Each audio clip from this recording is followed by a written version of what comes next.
नमस्कार दोस्तों। भाई लोग, गैंगस्टर लोगों पर वीडियो बनाने का मकसद किसी गैंगस्टर अपराधी को बढ़ावा देना बिल्कुल भी ना है। अपन का तो सिर्फ एक ही मकसद है कि आप लोगों तक सही जानकारी पहुंचे। तो चलो स्टोरी आज की सुनाते हैं, बहुत ही धाकड़ रैपचिक वाली। भाई लोग, आज पंजाब के जितने भी गैंगस्टर लोग डंका बजा रहे हैं ना अपराध की दुनिया में, उन सभी गैंगस्टरों का बाप कौन है पता है? अगर ना पता है तो पूरी स्टोरी को समझना और वीडियो को लास्ट तक देखना, क्योंकि आज अपन जिस गैंगस्टर की बात करने जा रहे हैं ना, उस मामा ने आखे गैंगस्टरों की शुरुआत की थी दिल्ली, हरियाणा, पंजाब, चंडीगढ़, उत्तर प्रदेश, बिहार। उसने 90 के दौर में इन सारे राज्यों में भौकाल ही भौकाल मचा डाला था। मामा दिल से एकदम ही मक्खन टाइप का है और दिमाग से एकदम ही हटेला। वही मांडवाली का भी उस्ताद है। यूपी और बिहार के बड़े बड़े बाउल बोले तो मुख्तार अंसारी, अतीक अहमद, सब वो दिन के पीछे मांडवाली करवाता। और लोगों को जब गन और मैगजीन के बारे में पता भी ना था, तब से ही मामू ने विदेशों में गन सप्लाई करता था। आज भी पंजाब के छोटे मोटे चपड़ी लोग से लेकर बड़े बड़े गैंगस्टर डॉन इसे सलाम ठोकते हैं। बोले तो बंदा एकदम इस बाहुबली था। तो भाई लोग, सब्सक्राइब को ठोकना मांगता और घंटी है उसको हिला देना। इस कहानी की शुरुआत होती है 70 के दशक से। साल 1977 में जतविंदर सिंह विक्र और उसके यार दोस्तों की अगुवाई में पुस्सू, बोले तो Punjab university student of union की नींव रखी गई थी। मगर 80 का दशक आने को था। कैंपस का रिमोट कंट्रोल पंजाब कांग्रेस के नेताओं लोगों के हाथों में था। NSUI, बोले तो national student union of India, Congress के बैनर तले कैंपस में डंका बजा रहेला। अब 80 का दौर शुरू हुएला। NSUI के बॉस परविंदर सिंह चीमा NSUI के लोकल गुंडा लोग के साथ था। संदीप भान और डिम्पी चंद्र भान जैसे डेंजर खोपड़िया के चोकरे लोग कैंपस में दस्तक दिए ले। दूसरी ओर पुस्सू कमजोर हो गएला। मगर इन लोगों को थोड़ा सा भी मालूम ना था कि भौकाल मचाने के लिए कोई आ रहेला, जो हरियाणा के कुरुक्षेत्र से है। बिड़ू अब मचेगा तांडव।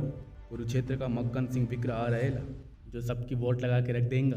मक्खन सिंह की अगुवाई में पुस्सू ने 82 से 83 का कैंपस इलेक्शन भी जीत लिएला। तो NSUI के छात्र लोग और गुंडा लोग का भेजा हाइपर पे हो गएला। दोनों यूनियन के बीच जबरदस्त टकराव हुई ले। मक्खन सिंह, बोले तो दबंग स्टाइल में आता और सबको फाड़ डालता। मक्खन सिंह और डिम्पी सिंह चंद्रभान के बीच 2 बार रैपचिक टकराव हुई। यह वह तांडव था जिसने पंजाब राजनीति में हंगामा मचा डाला था। 24 मार्च 1950 को चंद्रभान, बोले तो रावड़ी गेम प्लान कर रहे ला। उड़ाना था दबंग को और साबित करना था खुद के गुरूर को। उस दिन मक्खन सिंह विक्र चंडीगढ़ में अपने किराए के मकान में था।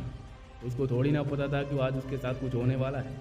संदीप भाऊ राजेंद्र मान अपने फंडर लोग के साथ मक्खन सिंह के घर पे दावा बोलते हैं और मक्खन सिंह की बॉडी को गोलियों से चल्ली कर डालते हैं। इस अक्खे कांड का उस्ताद डिम्पी चंद्रभान था। इस कांड के बाद कुछ सालों के लिए अंडरग्राउंड भी हो गया लौंडा। अपन कहानी को पलट रहेला मामू, ध्यान से सुनना। 26 अगस्त 1962 को पंजाब फरीदपुर के चंद्रभान में इज्जतदार सरदार के यहाँ तजविंदर सिंह का जन्म हुएला। बापू का अक्खे इलाके में बहुत इज्जत था। किसान थे मगर दिल के बहुत ही अमीर थे। मगर कम उम्र में ही तजविंदर सिंह के सर से बापू का साया उठ गएला। अब माँ ने तजविंदर सिंह को बहुत ही लाड प्यार से, जतन से, प्यार से पाला, क्योंकि चोरा one and only cut piece था। मगर माँ ने अपने चोरे के बवंडर को बचपन में ही देख लिए ला और माँ को डर सताने लगा, तो बठिंडा के सैन चौसर स्कूल में दाखिला करवाया। मगर छोरा स्कूल में भी कई चिल्लर पार्टियों से पिट जाता था, तो अब वहाँ से निकाल कर चंडीगढ़ के सिवानी स्कूल में डाल दिया गया। भालू ये वही चंडीगढ़ है जिसने आगे चलकर तजविंदर सिंह को एक नया नाम दिए ला, डिम्पी चंद्रभान। क्योंकि चंडीगढ़ में आते ही उसकी यारी कुछ लफड़ेबाज लोगों से हुई। इसी चक्कर में चंडीगढ़ यूनिवर्सिटी में उसका आना जाना भी हो गया। जबकि डिम्पी चीमा चंडीगढ़ स्कूल का ना ही छात्र था ना ही लीडर। चलो बिड़ू, अब चलते हैं 90 के दौर में। 90 का दशक आने को था और पंजाब राजनीति में बहुत ही उथल पुथल हो रहेला। डिम्पी को लगा कि अब पंजाब को छोड़कर यूपी और बिहार का रुख करना होगा। जहाँ पहुँचा उत्तर प्रदेश, उधर ही उसकी यारी हुई, बोले तो उत्तर प्रदेश के सबसे बड़े बाहुबली, बोले तो मुख्तार अंसारी से। तो अंसारी के इशारे पर बड़े बड़े कांड करने लगा। अंसारी के अलावा अतीक अहमद, अबुद्दीन से उसकी यारी हो गई। अब ये तीनों एक दूसरे के टीम बने हैं। अब इन तीनों की यारी यानी चोरे डिम्पी में कुछ तो नई बात थी। वहीं इन तीनों की मांडवाली भी डिम्पी ने एक बार करवाई। मांडवाली, बोले तो सेटिंग। अब शुरू होंगे पंजाब के गैंगस्टरों के बाप का बात। अंसारी से हाथ मिलाते ही किडनैपिंग, रंगदारी, मर्डर, फिरौती जैसे कांड करने शुरू कर दिए। इन्हीं कांडों से जो पैसा मिलता, उन पैसों को डिम्पी शराब के ठेकों में लगाता था। दूसरी ओर दादा ने गन स्मगलिंग पर बड़े पैमाने पर धंधा चलाने लगा। एक दिन बेंगलुरु में कपड़े व्यापारी निर्मल जयपुरिया को किडनैप की वसूली के दौरान बेंगलुरु पुलिस ने डिम्पी और रॉकी को उठा लिया। अब पंजाब के बड़े बड़े नेता लोग को डिम्पी की ज़रूरत हुई तो साल 2000 में डिम्पी को पहले हरियाणा फिर पंजाब लाया गया, मगर शेरशाह पुलिस की कस्टडी से डिम्पी ने कल्टी मार ली। जब डिम्पी चंद्रभान पुलिस कस्टडी से भागा तो हरियाणा से लेकर पंजाब तक सिरसी में हल्ला मच गया, क्योंकि सीधे आरोप लगा हरियाणा सरकार पर। फिर फरवरी 2004 में दर्शन बाजा खाना वाला मर्डर पर दिल्ली पुलिस ने फिर से डिम्पी को उठा लिया। कुछ ही दिनों में लौंडा जेल से बेल पर बाहर आया। उस दिन पंजाब हिस्ट्री में ऐसा पहली बार हुआ था कि एक गैंगस्टर को जेल से बाहर आते समय 1000 लोगों की भीड़ खड़ी हुई थी स्वागत के लिए, और 500 गाड़ियों का काफिला भी खड़ा था, और साथ ही जुलूस भी निकाला गया। इस जुलूस में पंजाब के कई बड़े बड़े नामी जच्चा लोग, बोले तो नेता लोग शामिल भी थे। लौंडा जेल से बाहर आते ही यानी डिम्पी ने राजनीति में डंका बजाने का मन बना लिया था। गांव कस्बों से शहरों तक डिम्पी चंद्रभान लोगों से मिलने लगा। कुछ ही समय बाद लोग उसे गैंगस्टर की टैग से भूल ही गए, मानो अब डिम्पी चंद्रभान समाज सेवी हो गया था। मगर किस्मत को तो कुछ और ही मंजूर था।